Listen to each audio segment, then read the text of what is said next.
Saudara-saudara dari mahasiswa teknik industri dan yang kali ini tentu yang memprogram perencanaan organisasi dan perencanaan sumber daya manusia. Assalamualaikum warahmatullahi wabarakatuh. Salam, Om Swastiastu, Namo Buddhaya, salam kebajikan dan rahayu. Kali ini kita akan buat kisi-kisi untuk ujian tengah semester. Ini akan memberikan direction agar nanti apa yang dikerjakan di UTS akan lebih fokus dan akan lebih tajam serta akan memiliki suatu daya yang luar biasa. Saudara-saudara yang berbahagia, jadi nanti intinya kita akan memperkaya tentang pemahaman visi dan misi. Mengapa? Karena ini penting.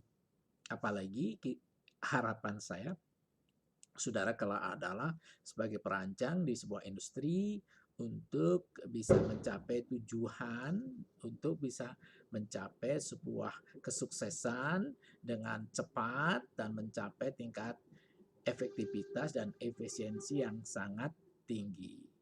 Saudara-saudara yang berbahagia, mari kita mulai dan akan saya jelaskan nanti bagian per bagian ya. Pertama, kisi-kisi ini untuk perencanaan organisasi ini khusus membahas tentang visi misi karena nanti Anda akan mendapatkan tugas untuk memperdalamnya. Sebelum lanjut, saya akan ada dan selalu ada saya sampaikan dengan disclaimer sebagai pengakuan saya bahwa gambar, visual, foto-foto yang ada di slide ini bukan karya saya semata, melainkan unduhan dari dunia maya. Jadi ini adalah pengakuan saya dan saya menghargai siapa yang mengkreasi gambar-gambar itu dan akhirnya bisa melengkapi slide saya. Saudara, visi dan misi ini gambar seorang orang yang sedang meneropong. Artinya meneropong sukses dan bertolak dari mimpi-mimpinya. Dari mimpi-mimpi yang divisikan itu kemudian diaplikasikan di dalam bentuk misi. Misi berarti menerjemahkan visi. Nanti kita bahas. Jadi visi merupakan suatu rangkaian kata yang di dalamnya terdapat impian, sekali lagi dream, impian, cita-cita atau nilai-nilai inti dari suatu lembaga atau suatu organisasi, mungkin industri, perusahaan. Jadi cita-cita inti dari perusahaan, suatu masalah demikian. Bisa dikatakan visi menjadi tujuan masa depan. Sekali lagi visi menjadi tujuan masa depan dari organisasi atau industri atau lembaga atau organisasi. Nah, saudara, jadi visi itu ya dipengaruhi oleh suatu pandangan bahwa untuk mencapai suatu kesuksesan, sebuah organisasi atau lembaga harus memiliki arah yang jelas. Jadi, kalau tidak memiliki arah yang jelas, tidak tahu ukuran dan parameter yang dicapainya, maka organisasi itu tidak akan sukses. Saudara-saudara yang berbahagia, ternyata ada 3 simpulan dari visi itu. Simpulan yang pertama adalah visi itu tulisan yang di dalamnya terdapat pernyataan cita-cita dari sebuah instansi atau lembaga di masa mendatang. Pernyataan cita-cita di masa mendatang. Nah, visi itu adalah tulisan dalam bentuk singkat. Sekali lagi singkat, yang di dalamnya terdapat pernyataan jelas dan menjadi arah dari sebuah perusahaan atau organisasi. Jadi singkat, pernyataan jelas, dan menjadi arah. Lalu yang ketiga, memiliki pengertian suatu gagasan yang tertuang dalam bentuk tulisan tentang tujuan istimewa yang khusus dan utama dari suatu organisasi atau instansi atau mungkin perusahaan atau industri. Jadi memiliki tujuan khusus. Jadi gagasan dalam bentuk tulisan yang bersifat spesialis ya, serta utama. Nah, kalau dengan pernyataan-pernyataan yang tadi, maka visi itu ternyata ada 4 yang dipersyaratkan. 1, berorientasi pada masa depan. Nah, jadi berorientasi masa depan, kemudian wujud ekspresi dari kreativitas. Lalu tidak berdasar pada kondisi saat ini. Jadi tidak berdasar pada kondisi saat ini. Kemudian berdasarkan pada prinsip-prinsip dan nilai-nilai yang mengandung penghargaan kepada masyarakat. Jadi visi itu dibuat, tentu nanti ada suatu tulisan yang mengarah suatu misal menjadi perusahaan yang apa. Nah, yang apa itu adalah berakhir dari suatu pernyataan sebagai penghargaan kepada masyarakat. Suatu misal menjadi perguruan tinggi yang baik. Itu berarti memberikan penghargaan kepada masyarakat agar mendapatkan suatu layanan terbaik. Semacam itu.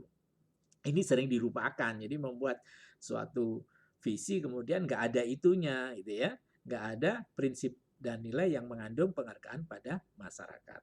Saudara-saudara yang berbahagia, kemudian misi. Misi itu adalah pernyataan yang merupakan sebuah pernyataan ya, yang digunakan sebagai cara untuk mengkomunikasikan tujuan dari sebuah organisasi. Walaupun sering tidak berubah dalam jangka waktu yang lama. Jadi, sebuah organisasi tidak lazim memperbarui pernyataan misi mereka pada umumnya terjadi ketika sebuah organisasi berkembang.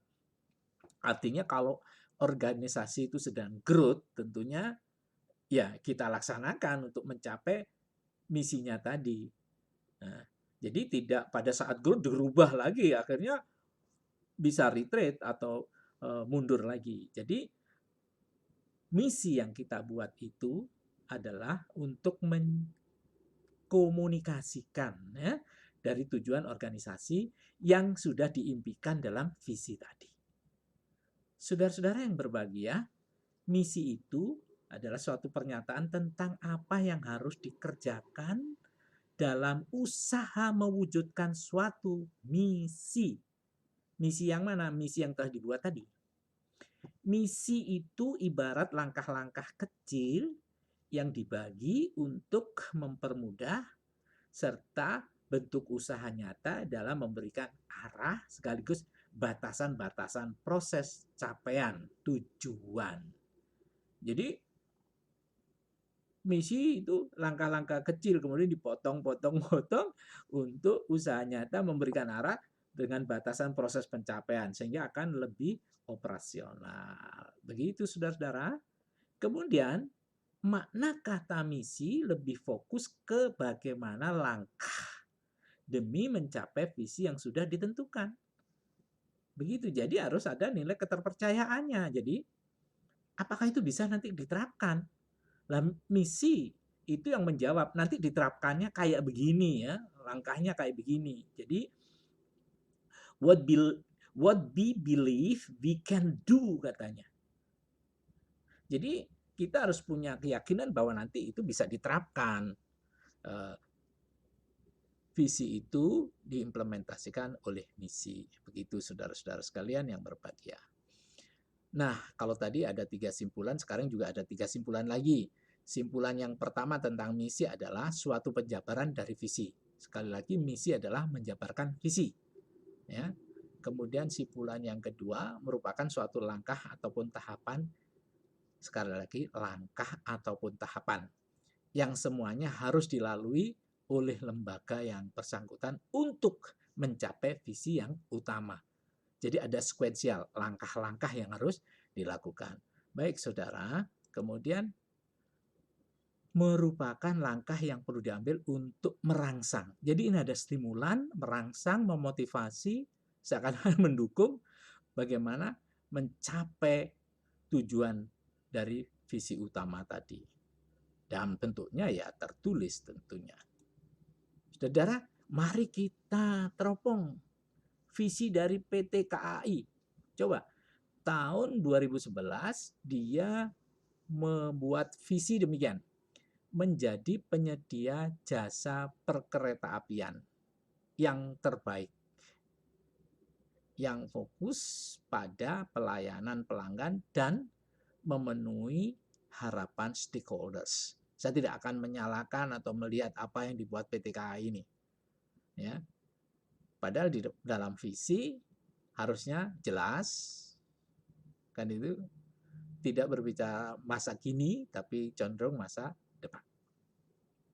Jadi menjadi penyedia tentunya ini untuk ke depan menjadi penyedia, nah, gitu semacam itu.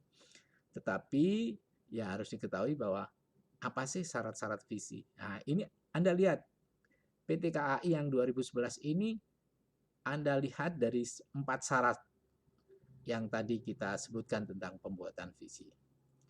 Nah, ternyata KAI juga merevisi visinya akan lebih jelas dan singkat. Tahun 2020, tepatnya Januari kemarin, PT KAI merubah visinya, memperbarui visinya menjadi solusi, katanya menjadi solusi ekosistem transportasi yang terbaik untuk Indonesia. Jadi pikirannya sudah mengena. Kalau KAI penyedia kereta api nanti bisa saja mereka akan membawa sesuatu barang orang dari titik tertentu ke titik tertentu, kemudian di situ dia menjadi ekosistem, mungkin akan melayani atau selesai di situ melayani yang lain dan sebagainya. Jadi ekosistem. Kalau dulu bisa saja dia hanya bertujuan membawa orang, tetapi ini sekarang menjadi ekosistem. Jadi ini akan lebih cerdas, lebih baik, dan ini akan memperluas nanti pada suatu saat jangkauannya. Saudara yang berbahagia, sekarang kita melihat visi dari perusahaan lain. Katakanlah nih perusahaan industri angkatan darat yang sangat luar biasa ya. Ini Pindad. Pindad mempunyai visi menjadi perusahaan global. Jadi perusahaan global, jadi dia tidak lagi hanya untuk memperhatikan memasok ke suatu misal memasok di dalam negeri, tapi sudah global. Dan mengatakan menjadi terkemuka di bidang pertahanan dan keamanan, serta ada produk industri yang lainnya pada tahun 2026. Di sini ada tujuan jelasnya, mimpinya itu nanti 2026 sudah tercapai. Itu visinya. Kemudian misinya adalah melaksanakan usaha terpadu di bidang peralatan pertahanan dan keamanan. Jadi apa? Terpadu. Jadi terpadu dan mendukung pembangunan nasional secara khusus mendukung pertahanan keamanan negara. Artinya usahanya sudah terpadu. Mengapa terpadu? Karena visinya sebagai global dan ekosistem tentunya. Itu kalau maaf ya, jadi mengapa terpadu? Karena dia ingin terkemuka maksudnya. Saya terikut dari visinya KAI. Dia melaksanakan usaha terpadu di bidang peralatan pertahanan keamanan karena untuk mendukung pembangunan nasional, khususnya adalah yang bersensasi pertahanan keamanan negara. Nah, saudara-saudara, nanti saatnya saudara menyusun. Jadi Anda nanti tugasnya untuk memenuhi tugas ini, Anda menyusun nantinya membuat visi dan misi. Tapi jenis perusahaannya, karakter perusahaannya nanti ditentukan di dalam soal-soal UTS-nya. Kemudian saudara juga diperkenankan untuk juga mencari searching di Google mengenai visi dan misi dari perusahaan apapun. Kemudian Anda dipersilakan untuk memberikan masukan, mengkritik, atau memujinya. Anda nanti suatu misal mengambil visi misinya BNI 46, kebaikannya di sini-sini, visi ini sudah bagus, terencana, sudah jelas, tidak berbicara masa sekarang, sudah berbicara masa depan, suatu misal gitu. Misinya adalah sudah bisa menjawab, bisa menjabarkan visi, semacam itu saudara-saudara sekalian. Jadi saudara, nanti demikian tugas dan yang harus dilakukan di dalam UTS nanti. Saudara-saudara yang berbahagia, nah akhirnya saya mengucapkan terima kasih kepada saudara-saudara sekalian. Mudah-mudahan apa yang kita buat nanti akan bisa memenuhi harapan kita semua dan menjadi luar biasa. Terima kasih saudara-saudara. Assalamualaikum warahmatullahi wabarakatuh. Om Santi Santi.